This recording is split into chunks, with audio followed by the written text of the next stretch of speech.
over here with Alex and Nick from Sometime Soon. So, how did the band form? Jack Chambers and Jack Newland started the band when they were about 12 and 13. They both found out they liked the same music and started writing songs together, and about 2 or 3 years later the band started. What's the story behind the name Sometime Soon? Pretty much, I heard the story. I mean, haven't been in the band since the start, but I heard the story from Jack one day that they were trying to think of a name, and it had taken them about 2 or 3 weeks of just writing down ridiculously stupid suggestions.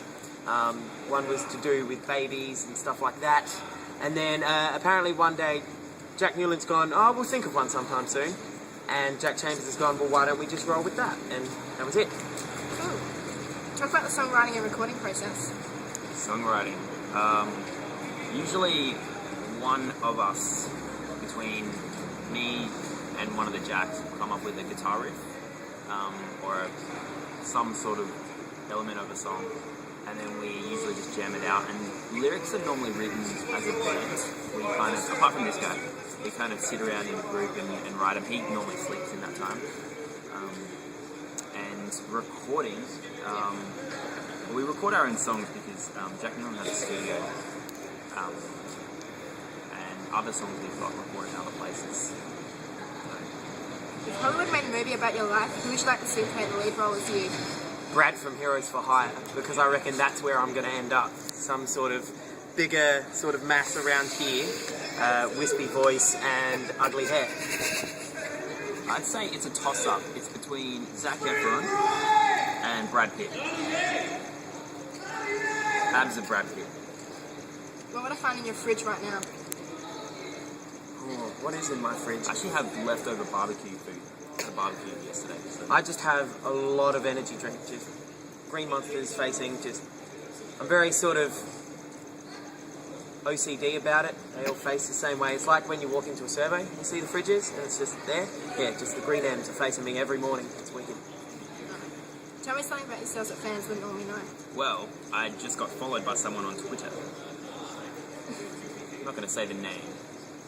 I don't know who that was. That was real long. Had a naughty word in there. Ooh. But that's what they wouldn't know. It just got followed. Something they wouldn't know about me personally or the band? You. What would they not know about me? Well, let's not recap on last year. Something they don't know about me. I am actually a little bit older than I look. How old are you? Well, let's not go into details. I'm not an old man. I'm just not 12. What's wrong with that? What is your favourite movie? Oh, you go, pal. I'm going. Yeah, you go, pal. Yeah. It's a tough question. Probably some of the Back to the Futures. Well, I'll say all three of them. They're all just great, long trilogy. I have to say mine. The Bucket List, featuring Morgan Freeman and Jack Nicholson. Believe it or not, it is the greatest movie I've ever seen. I watch it almost every Sunday, except for today, because we were here. But it is the best storyline I think I've ever seen. What are your predictions of CD and vinyl sales? Will digital music ever completely replace them? Yes. Probably. But I don't see it as a bad thing. Because if you go back through history, you know, they had vinyls. I don't know what was before then. I wasn't born. No, that was it.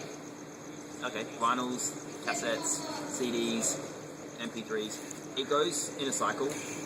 You know, like, times change. You got to adapt with it. Those that can't adapt, those that just want to stay in the past, won't succeed. And those that want to change will succeed. And I'm more talking about the record labels themselves. If they want to change and work out new ways of doing it, then good for them. Alex, what's your favourite colour? Yellow. I really like yellow. I don't wear yellow because it looks terrible on me because I'm really pale. But I really like the colour yellow.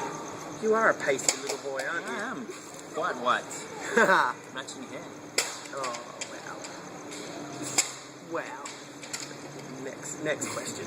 If you were to do a charity concert, which charity would you pick and why? We have done a lot of charity concerts, but we never picked the charity. Over what month is it now? It's November, isn't it? Yeah. So the year's almost over. Since January, I think we've played about 6 or 7 charity shows. We did one here at the Nexus Centre. We did one down in Salisbury. We've done our fair share of charity shows. You're not answering the question. I'm just trying to think of like who they were. I would go. Of course you would. I would go to the Make-A-Wish Foundation.